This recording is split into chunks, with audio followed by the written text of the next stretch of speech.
CEU Medieval Radio, Past Perfect, the talk show about medieval and early modern culture. Good afternoon, ladies and gentlemen. Welcome to CEU Medieval Radio. We're here today for another installment of CEU's Past Perfect program with a special emphasis on medieval music and dance, also known as boogie nights. We're very pleased today to have with us our special guest, Jonathan Cohen. Jonathan Cohen is one of the leading early music conductors and performers active in the world today. We're fortunate to be able to take advantage of his presence here in Budapest Festival Orchestra in Vivaldi, and we're very grateful to him for taking his time out for an interview with us to talk about the recreation of lost sound worlds, something that he's a bit of a specialist in. Johnny is a leading conductor, cellist, and keyboardist. He plays a mean harpsichord and is well known for his activities in the early music, especially in the Baroque period and the early classical period. He's known for his passion and commitment, especially to chamber music. He's the artistic director of Baroque chamber music group Arcangelo. He's music director of Les Violons de Roi, artistic director of the Tetbury Music Festival, and artistic partner of the St. Paul Chamber Orchestra. In addition to his appearances with the Budapest Festival Orchestra here in 2020, he has engagements with the Orchestra of the Age of Enlightenment, the Iceland Symphony Orchestra, Handel and Haydn Society, symphony orchestras in both the Old and the New World, and he tours the USA with Les Violons de Roi, and continues his collaboration with St. Paul Chamber Orchestra during the year. So Johnny is a star among stars among the early music scene, and we are extremely grateful to have him here with us today. One thing that we want to try to tap your expertise in, Johnny, is something that we have been talking about in the context of some of our seminars and colloquia here, which is how do we recreate the past, and in this case, past sound world, where performance practice or traditions have been broken and had to be recreated.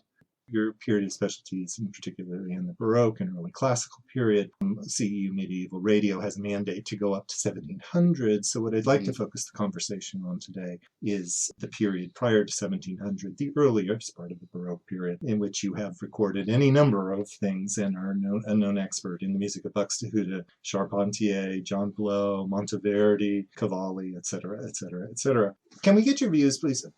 How do you go about recreating the sound worlds of the past? Let's start with, from the very beginning. How do you select repertoire? Well, so it's a very interesting question that you're talking about. I think it's very relevant with music because, of course, whenever we pick up our instruments and play music, we're always just recreating the past, whether it's something written, 50 years ago or 500 years ago. So there's the inevitable question of, I guess you have to sort out your priorities. What is it you're trying to do? You're trying to make something sound how it did sound, or are you trying to make something sound anew in a kind of, let's say, form which is kind of highlighted by the past? I don't know, so maybe we have to understand that first. But what I think is important is to try to understand what was going on in the past. I think you have to put yourself in some kind of cultural framework, otherwise it's just too large, isn't it, what could be done?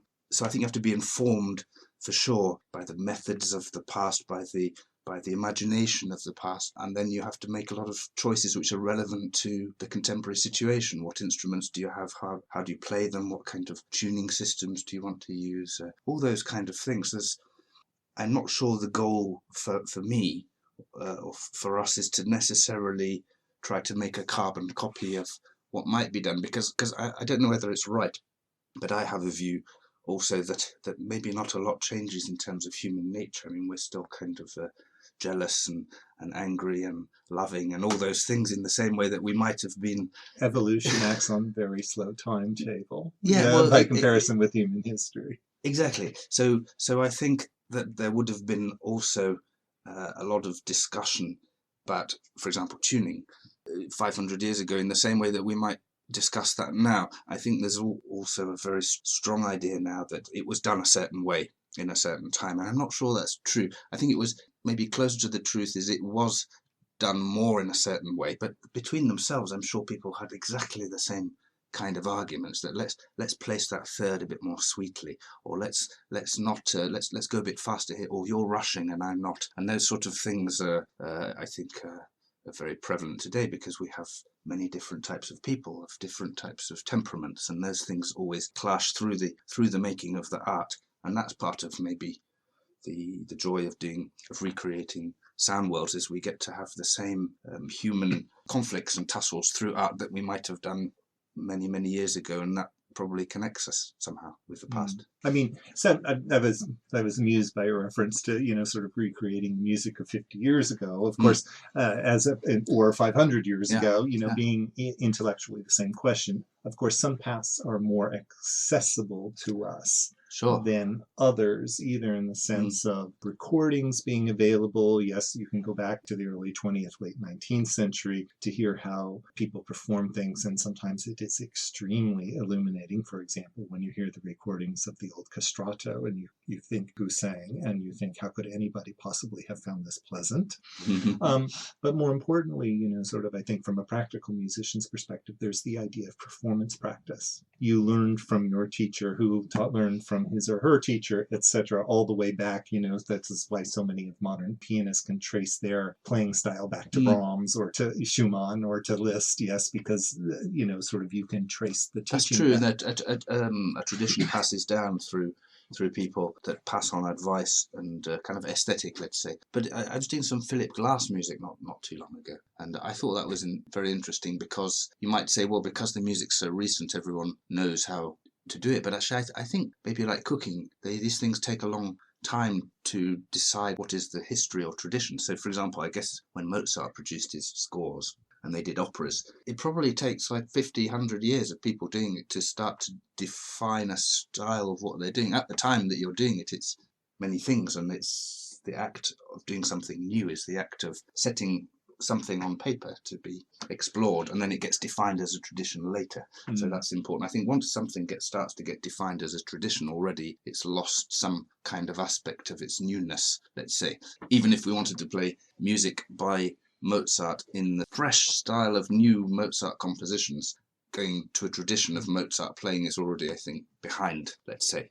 Maybe we can say a tradition is something that calcifies or sets in stone, which already loses some kind of elasticity and newness about things. But at least in the case of Mozart, and others of, sort of that era, one can trace back a direct line, sort of a continuous performance where you may not agree with all the decisions that have been taken along the way in terms of its interpretation, but you can trace it back to the original source. I think much of what we're talking about in this period, and certainly in the earlier periods of CEU medieval radio, is, save for the sole exception of the Gregorian chant, we do not have continuous performance practice. And someone, somewhere along the way, whether today or in the 80s, when historically informed practice, sort of began to be revived, or sometime in the distant past, revived it. Yes. And how did they revive it? Using what principles? Well, so here takes on a new subject, which is how to use one's imagination of a past time. I did an interesting exercise when I was about 18 or 19. I said I decided to read lots of authors, and maybe that the best way of understanding them would be to read everything that they wrote, let's say. And it's certainly true. When I used to play in a string quartet as well, when we played uniquely Haydn quartets called the London Haydn Quartet.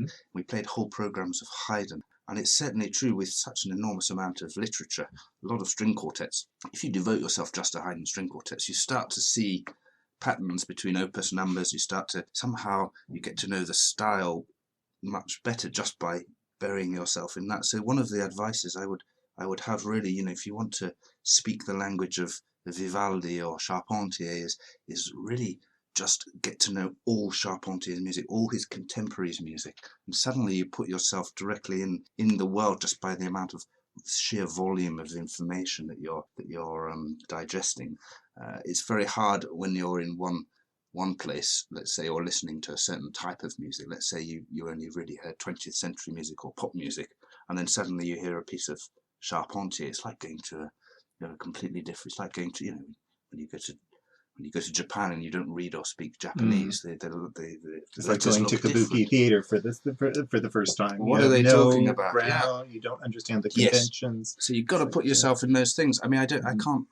I mean, for medieval things, I wonder how it would be to visit every medieval architecture in Europe. How it would be to look at every extant medieval manuscript and to be able to read in a certain kind of language of the time and start to read all the documents of everything in the time, to really sort of ingest all the information. Gives you a lot more of a relevant imagination into the world. So I think that's what we do musically anyway. Certainly if I'm doing a piece of Vivaldi this week, I draw on all my experiences of other works of doing Vivaldi. When I applied to Cambridge University to do music, I did a year out before, so I got in to do music, but I spent a year studying the cello conservatoire. So I knew I was going to Cambridge, and I asked my director of music, what can I do to prepare for arriving to do music in Cambridge undergraduate degree next year? What should I spend my year doing? And he said, I'll send you a document and maybe you can do what's on that. So I got this document and it was a PDF of about 50 pages. And so page 1 was learn all these pieces of music, listening and studying with the score. And then it said Mozart, string quartets, piano concertos, symphonies, operas. And then you turn the page to Bach, orchestral suites, violin concertos, cantatas. And it just went through all the major composers from about, I don't know, 1590 through to the modern day with all their literature. Go and study music. Then we can be in a position to start talking about music. I think that's the advice I would give. Just get buried in sheer volume of the whole of the past. What about, sort of more mechanical type things? Once you have assembled this vision of how to transcend the individual works and you get a sense of the entire body of the corpus from the time, you then go and you have an ensemble, or you have to form an ensemble. Yeah. Who then has to recreate the work. And let's just start from the very beginning, sort of how do you go about choosing the right players? Once they sit down, what is your A? Yes. So the whole thing is very interesting because the story of music history from the beginning to the invention of music in medieval time is the story of the creative process turning from essentially an oral tradition into a absolutely prescribed tradition. So if you go to Mahler symphonies, there's not one note which is not with a staccato or a line or I mean that music is also very much embedded within a culture. So maybe even kind of ultra contemporary music, the musician is almost like a sort of MIDI file on a computer to play exactly what the composer wants. In Baroque music, we're really inventing a lot of things. We have some structures already, much more than in medieval times when they're really exploring with how to even make harmony and what does harmony mean and what does it mean when we put two notes together. So already by, I suppose, 1600, we start to have a framework called harmony and harmonic. So, essentially have the root, and then in medieval times, I suppose they learned what is it to make with the fourth and the fifth. And then when the triad came along and they put the third in, now we have the basic harmonic building blocks. And yes, and this is where you get into the transition from, sort of the ancient modal system into modern tonality, which I think during the period that we're talking about, the 1600s, 17th century, composers like Charpentier were right in the thick of making that transition and really establishing modern tonality as the way in which music was written. Yeah, exactly. So I think certainly from my perspective as someone working in the earlier music period, the idea of harmony is almost like a giant underpinning of everything that I do. And I somehow find it that it can be a unique, when I work with symphonic orchestras who often do a lot of later repertoire, I find myself always pushing back to phrasing coming from harmony and harmonic relationships being almost a sense of rhetoric in the music, which has been a bit lost now with our later period of music. Well, let's turn then to the topic of notation, which I think is one of the main challenges of looking at early music, is how little instruction you get when you look at the manuscript, and even when it's edited and it's put into musical scores that the ordinary musician can read, no longer in funny clefs or anything like that. But a modern score, as you said, everything is marked. right? So Mahler told the player exactly what to do, and every one of the players in the orchestra exactly what to do. But you don't have to go very far back. Look at the score of the Handel opera, for example. These can be very long operas, like Julius Caesar is a very long thing. But if you look at the score, it's quite short because there's very little there. Yeah, in Baroque music, for sure, you will very rarely find dynamics. You rarely find speed markings. Often it doesn't really even tell you what instruments to use. So you might have a soprano instrument part, so it would be in a register that's clear from the clef. But then you could, for example, in the 17th century, you could give that part often to a flute or a violin or a voice if you had some text underneath. And those things would often reflect on the relevance of the instrument. So, for example, the flute would be kind of a pastoral instrument. It would have a certain connotations. You could also tell from the key. In a lot of Bach's music, for example, everything E-flat or flat keys tends to be towards the death, the slumber piece. I mean, you find these things when, as I say, if you get immersed in all the music, you find that everything to do with peaceful death is in E-flat. You find when you do Mozart's music, everything in C minor means tragedy for him. Well, not everything, but it's a common theme. So you can start to pick out patterns. Flute works in relevance to these texts. So this must have this connotation of the instrument for that period in the music, and this is how it's used by the composer. So it's not improbable that we could use it in similar situations where there's no instructions about where to use it. That's, for example, well, this is one reason why the melody becomes sort of violin and oboe combination, right? It's very so the oboe came much more into the orchestra around that sort of time. Before that, it was much more of a kind of rustic or squawky instrument. I guess in medieval times, a reed instrument was very much an outdoor kind of instrument, right? I suppose a wit could say that during the early years of historically informed practice, an oboe was also a squawking instrument. It can be in the wrong hands today as well. Let's put it that way. Yeah. Very good. Of course, the earlier we go, the more rudimentary the notation gets. Take Renaissance music, for example. It can be a real mystery to what is meant, and I suppose the musicologists, spend a great deal of their time deciphering it and putting into the hands of musicians like yourself and saying, what do you think? Do you want to talk about, sort of what the relationship is between a working musicologist and actual practicing musicians, how that relationship contributes to, these reconstructions of lost sound worlds? I mean, it's a lifetime's work, isn't it, to somehow go into like a period of history in a certain area of Germany and to look at the handwritings and to be able to understand that. And maybe if you're regularly traveling around the world doing concerts, it's not the kind of time you can spend to become an expert. I mean, some people do actually. There are some very successful scholars and performing musicians. It's quite rare, I think, to have the both, just because your use of time needs to be incredibly organized. But so I rely on good editions. I think that's important. I learned how to make editions myself when I was at I think it's always valuable to look at the source. I mean, what I often do is take a good edition and then make my own changes, or if I feel like that, and often the chord will sound wrong, and I'll then say maybe there's a mistake in the edition. It's very good to have the original source, and then you can see that actually it's not clear in the original. Maybe the scholar had thought, well, it could be that, but I disagree. I think it's that. And so it's a good point. And the scholar does not always mark that it was unclear in the text. Yes, they've got to make a decision. They've got to make a decision. That's their job.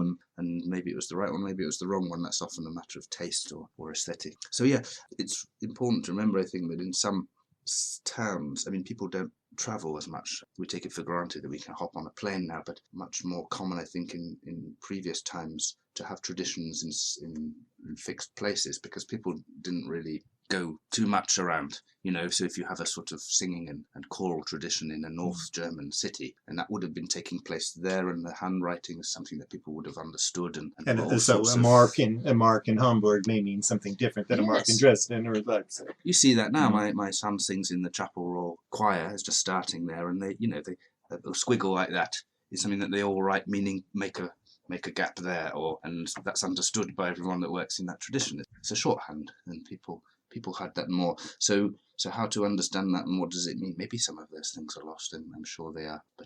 But no, we have to do our best to try and recreate that. I love the medieval squiggles and things, because it's very precious, wasn't it, to be able to write then. When people made manuscripts, that was a luxury. And they were incredibly economical in their use of the thing, right? You can have an entire thing just in, there's one stave, yes, and the entire, music is indicated by that stave, but it takes an enormous amount of skill in order to be able to decipher what that stave means. And that's, I suppose, what the musicologists do, sort of in their editions and their tomes. But I suppose there is another group of people who also need to decipher, and that is, of course, the continuo players. Right. Yes, exactly. Yeah, you yourself as a cellist were a continuo player. You have to reconstruct your figured basses and the like. Do you want to talk about how you go about reconstructing those practices? Figured bass is something that comes along after 1600, really, when we start to have a bass line, which is called the continuo because it doesn't stop, it's a continuous part. And I suppose what we have to do, there are some instruments in the Baroque orchestra that have just the bass line written, but yet are supposed to play the harmony on top. And that's a very nice thing to do, because you can be very creative with that. You can essentially play C major in all sorts of formations above the bass C. And if you've got a lute or two lutes and a harp and lots of different instruments doing the same thing, you can have lots of creative possibilities.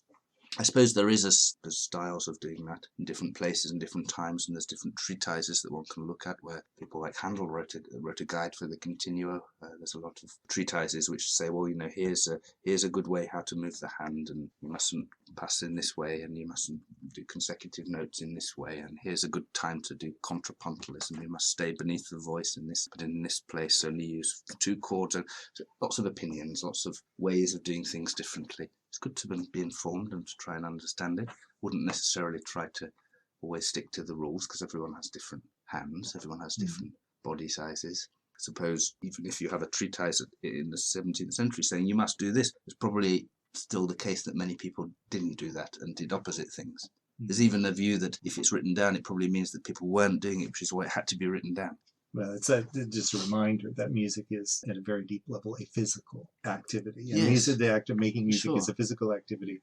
And what we can see in the notation, I'm not going to say a pale shadow of that, but is really just an indication to the person who has to make the music, okay, here's the general direction in which you can go. But ultimately, the musician who is making the music.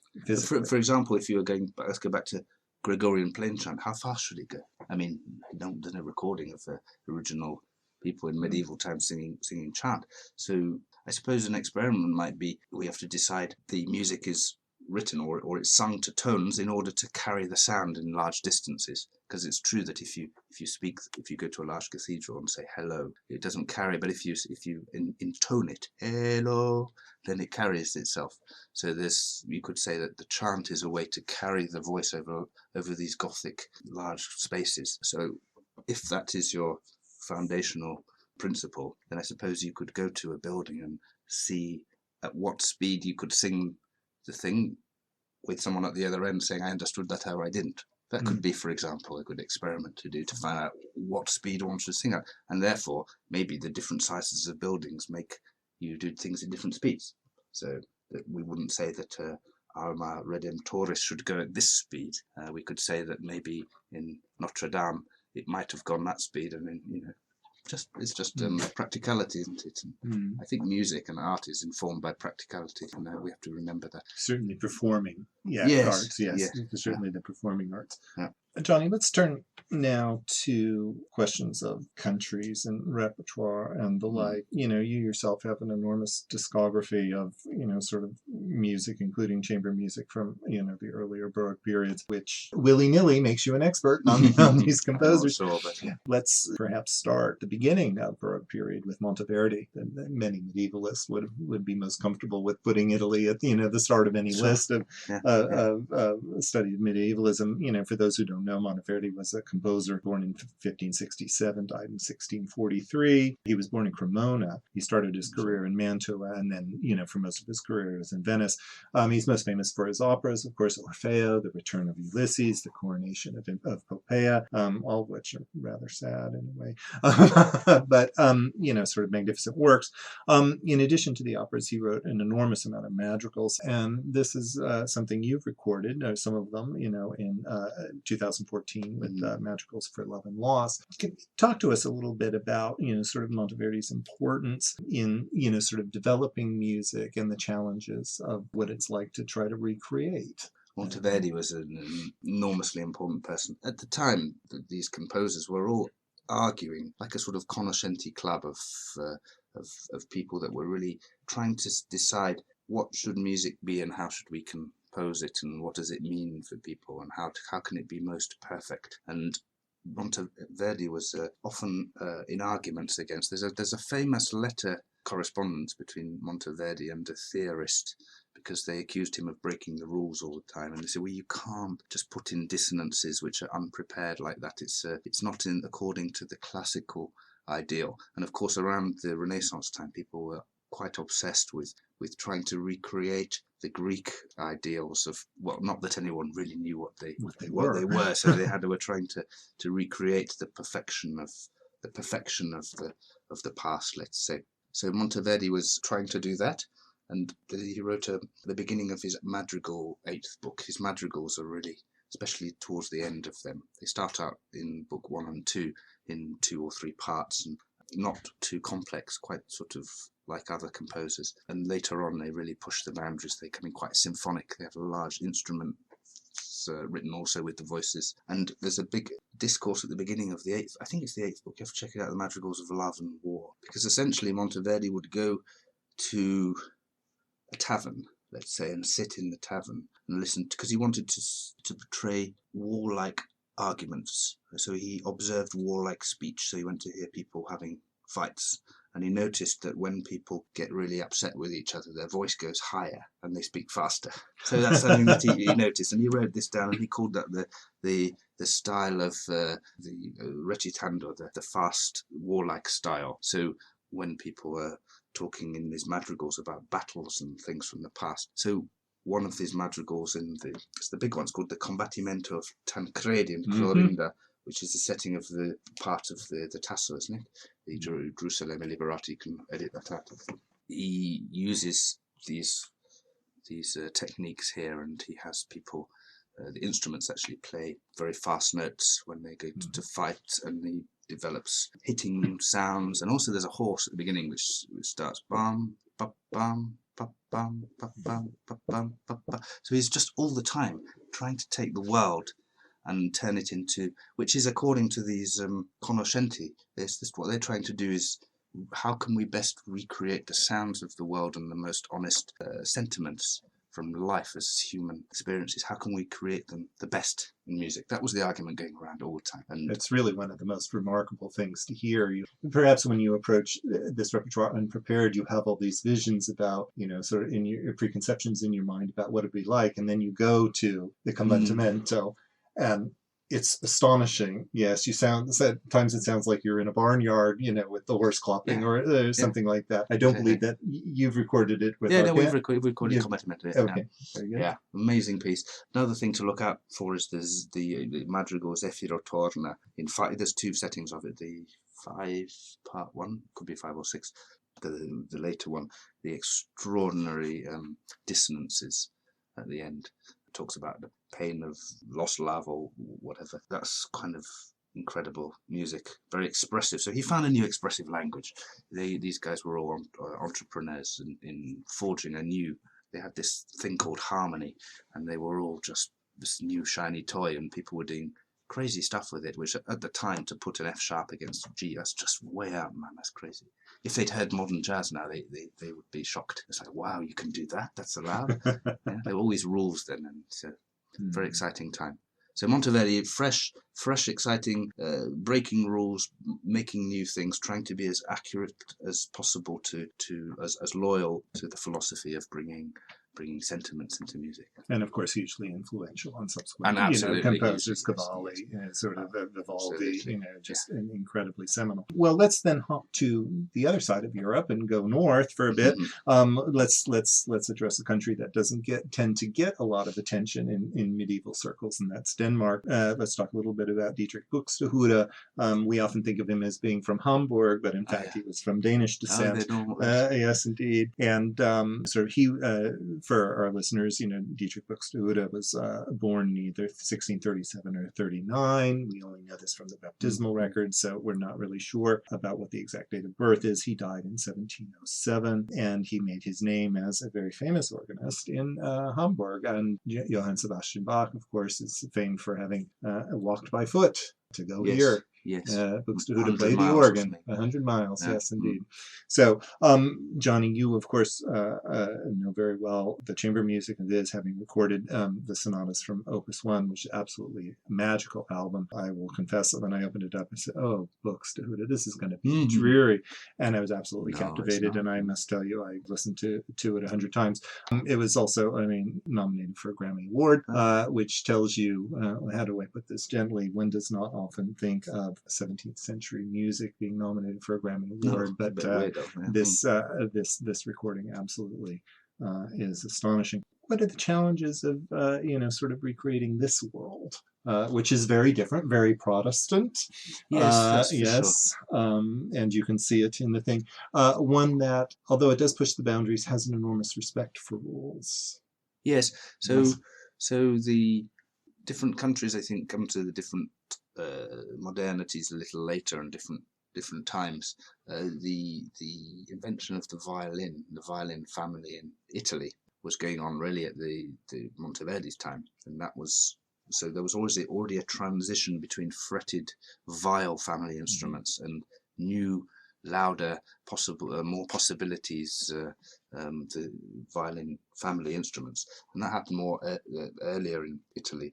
Of course, the German Baroque sensibilities, they kept their tradition, let's say, a little longer. So, for example, the Opus 1 Buxtehude sonatas that you're talking about have for gamba and violin. So it's that bridging of the worlds a little bit, but they keep that sort of vile, darker, more Protestant, as you say, sound world a little longer. So it's takes. I think that's important to understand. J.C. Bach, who's Bach's Johann Sebastian Bach's uncle Bach. He was a real innovator as well, and very expressive harmonic music making. You get music often in 5 parts. It's very thick writing, very very expressive writing, and you've got to think that Buxtehude is somehow part of that world. So it's a very harmonic sound world. It's a little darker sounding with the older instruments, and that's where that kind of lies. But at the same time, Buxtehude was extremely creative with that, and there's a lot of joy in that music. So as you said, I think that when I looked at the recorded literature of Buxtehude, and I tried to find, for example, his sonatas, which are very inventive and joyous, I couldn't find any records that weren't done with organ and very slow and dour. Because people thought, well, that's how it should be. It doesn't mean it's anything but dour. Yes, well, exactly. It's very, very brilliant, joyful music. It doesn't mean that you can't, it doesn't mean you can't say all it's a mistake to say in the same way to say, well, all Tudors were, all very miserable people because there were plagues and everyone was very unhappy. You say all medieval people were very sad because they didn't live very long. It's just not true, is it? I mean, you can be very. I imagine even we could say, because of the constraints and tragedy of life, there were more bursts of stronger. If you had a child, you'd be, I suppose, more blessed and more joyful, yes, because it wouldn't be lasting very long. You might likely die. So you could push it that way. So the sound world, I think, is a little darker, just because of the instruments. But doesn't mean it's less joyful. A lot of his cantatas, Buxtehude's cantatas, there's a rather brilliant Alleluia by Buxtehude, which is essentially a chaconne, absolutely brilliant. Sounds like a modern pop music piece, actually. Very, very, very joyful and wonderful. And I've done a few of his cantatas, and it's just fantastic music. He's a great composer, a great mind, and it was not well, it's obvious that someone like Sebastian Bach was just really attracted by someone so capable as a composer. And thank you for that. Let's stay with the Protestant North for a little bit and just yeah. move a little bit over to the left-hand side and, sort of our own island of Great Britain. Let's talk a little bit about John Blow, the teacher of Henry Purcell from about 1649 to 1708. Yeah. He was the organist of Westminster Abbey, a private musician to King James II, choir master at St. Paul's Cathedral, and the composer to the Chapel Royal, where I understand now your own son sings. Yes, indeed. He was Purcell's teacher, and general understanding is that John Blow's opera Venus and Adonis was perhaps the model for Purcell's own Dido and Aeneas, a great masterpiece of the Elizabethan period. You yourself, you've recorded with Arcangelo the Odes. That came out in 2017. I will confess I find this music very difficult to approach. Yes, which is odd because I find Purcell quite easy to approach. But Blow, this is a different world.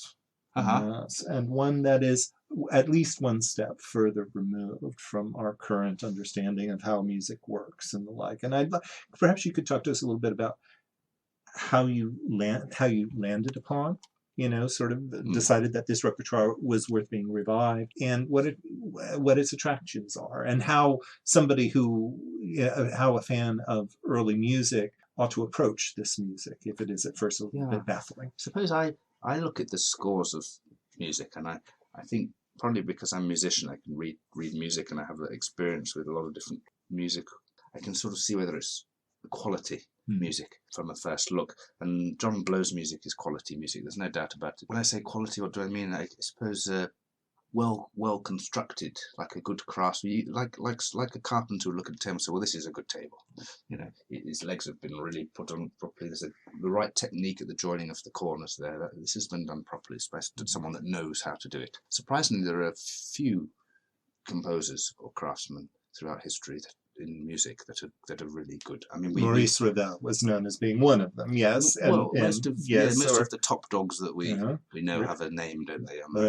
Modest Mussorgsky in Russia, for example, he would send his scores off to Rimsky-Korsakov to correct and make sure that sort of things were joined appropriately. Yes. John Blow, I think, has a lot of influence from France. You have to correct me on the history because you guys are probably much better knowing of history than I am. But didn't Charles I head off to France at some point to avoid being beheaded? Yes, exactly. Yes. And he hung out there in France and got to know very much the styles of the king. And when he came back, put them all into practice. Was very keen on all that sort of stuff. So England's always had a funny relationship with France at that period. Pelham Humphrey, he was another one that went off to France and studied there, and we copied a lot of the great things in the court of the King of France just because he had quite a splendid setup there, and I think everyone was quite attracted to that. So you can really hear the influence of French music in Blow and a real desire to try and recreate that kind of style of music, especially after the interregnum and that kind of thing. It sort of flowered at that point. So I was drawn to do his music because I thought he's a really good composer. His music, it's interesting in the context of Purcell, who's one of the great English. He is maybe our greatest English composer. We don't have a lot of composers. Either here or Doland, right? Right. Beforehand. He went to Denmark. No, he was in the Scandinavian countries. I thought he played the lute for. Yes, I think so. King.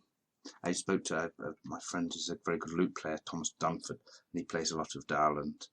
And he told me that the king in Scandinavia had one of the first hi-fis because he put his lute player down under the ground and put vents for the sound to come up so he could sit on his throne and listen to amplified lute music coming up through the floor. Isn't that a nice thing? Excellent taste. He would have been stuck down in a sort of cell playing beautiful lute music through a passage so that the king could enjoy from above while he had his dinner. And presumably it would have had an amplifying effect, yes. Probably, they worked out those things. Anyway, that's a little side topic. But so I wanted to do this Blow. I think one of the things you're talking about with the recordings, I do it's an interesting time to record, because a lot of music, most music has been recorded, and it's been recorded well. So there's not so much point just to keep going around. Let's do another recording of Mozart piano concertos and another and another and another. Well, you're not doing it because it needs recording. You're doing it because you have something to say about. Yes, and I think that's often, I look at, I try to identify what I don't think has been done to a satisfactory degree yet. I mean, let's maybe not put that too much out there in public, because it's not a matter of saying, well, that person's bad and that person's bad. According to my view, I thought Buxtehude sonatas had never been done with a joyous approach and an inventive approach to chamber music making. And I thought the same a bit about John Blow. There were, on that recording, there was a couple of odes which hadn't been recorded before. And there's actually a lot of his music which still hasn't been done, which I find very fascinating, because he was a celebrated person at the court in Britain. He was an important composer, and if he was French, his music would just be trumpeted as the great French culture history. But in Britain, we don't do that. We don't trumpet our great successes. We sort of bury them in libraries, which is a shame. And we don't wave our British flags around, which is a shame. I mean, maybe that's changing now, but I thought it would be nice to bring his music a little bit out of the cupboard. I was struck by one thing that you said in particular in when talking about Blow, and that is about the state of recording, especially of this early music. I mean, I think if I may summarize, the risk of over summarizing, the whole current school of historically informed practice of early music first got its initial start late 70s, early 80s, people like the Hilliard Ensemble, et cetera, et cetera. And it is fair to say that aesthetic standards have progressed enormously since that time, both in terms of sort of intellectual matters, such as, sort of faithfulness to the text, such as speak, or, the sophistication with which you recreate, very sketchy. It's become mainstream as well. But it's also very prosaic matters, which is like, can the players play in tune, right? And you want to talk a little bit about things from the performer's perspective, perhaps, about what particular challenges the recreation of early music poses for them, and sort of what different alternative techniques they must have to use. So I think it's a numbers game. As far as I'm concerned, if you have 1,000 lute players, you're going to have a handful of really accomplished lute players. That's, I mean, I'm not sure what the percentage of talent, the number of people that try to take up something is, but surely there's a hierarchy where certain people move up and can just find that they can play the lute really well, and some people can do the harpsichord, and some people are better at sports. And, there's wonderful human abilities to excel in different areas. So it's a numbers game. In the beginning, I think, in the 70s, you point out, there probably were not many. There's a few experimental people say, well, wow, let's try this weird instrument which no one plays. So, of course, it's going to sound out of tune, because if you'd have 3 people that do it, the chances of any 3 of them being good is very low. They're probably just... Well, also, they wouldn't have just the accumulated sum of practice on, say, the sackbut. Or, yes. But what they did do was inspire a whole generation of younger people who played cello, for example, wonder what these weird and wonderful instruments are doing, and let's look into that. So a lot of people then started the generation after them, and more and more and more. And so, of course, the quality of playing goes up, because as more people do it, people figure out, pass around tips, maybe there's just more people. So people play better in tune for that, I think, for sure. Recording quality is also, I mean, the technology of microphones, that's vastly improved now. Even in 20-30 years, the amount of sample rates and the kind of terabytes of hard drives and digital things, that's just gone into a completely different world. So yeah, everything, the technology has really improved in 30 years. Instrument making, as more people demand, it's just market forces, and it's great. I think we have a very good time at the moment for historical performance. It's good. And London is a real centre for that, so you're really right at the epicenter of sort of where it all is, all excellent. let's move then on to our French friends. Yes, The French, Charpentier. yeah. Okay. Sort of, I know you yourself have a particular love for Charpentier. You spoke very warmly, I know, about the Son de Ténèbres, another thing that, sort of the layperson might find a little bit difficult to access. Charpentier, for those who don't know, he was born in 1643 and he lived until 1704. He was the house musician for a certain Duchesse de Guise, who had her own little court, so to speak. Mm-hmm. Yes, he was not her director of music, interestingly enough, nor was he exclusively devoted for her. During the period he was in her service, he wrote as much music for other patrons as he wrote for her, but he seemed to be very well treated. He had his own apartment.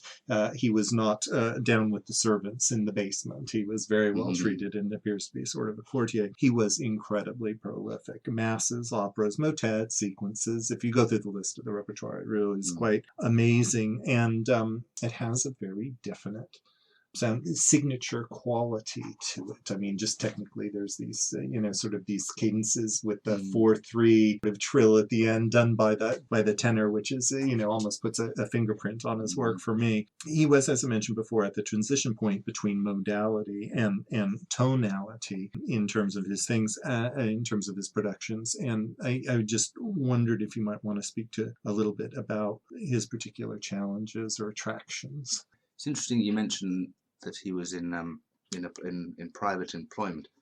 It's a bit like Monteverdi was, and you if you give a really talented artist basically unlimited money and a sinecure and a place to live, and yes, it's like a laboratory. A lot of stuff. Like, here's the most talented musicians of your generation.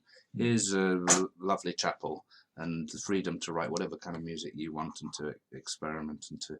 Your only task is to make great music that we can enjoy. That's like a real gift, isn't it? That's like a paradise. So he, I think, probably knew how lucky he was and went away and wrote and wrote and wrote. The French style of music is quite interesting. It takes a little bit of getting used to. It very helps to speak French, doing French music, because the language has a lilt to it, a rhythm. All the accents of words are at the end instead of the beginning, which results in a little Lombardic rhythm, which we know as inégalité, and so they would often not trouble themselves by writing down dots and they wouldn't write. Yes, they would just write. You would have to know what was there. Yes, so those things take a little bit of getting used to. I was lucky that I trained a lot in France. I was an apprentice conductor. I was an assistant conductor to a French group called Les Affleurissants, who did a lot of revival of Rameau and Charpentier. So I learned at the hands of the master.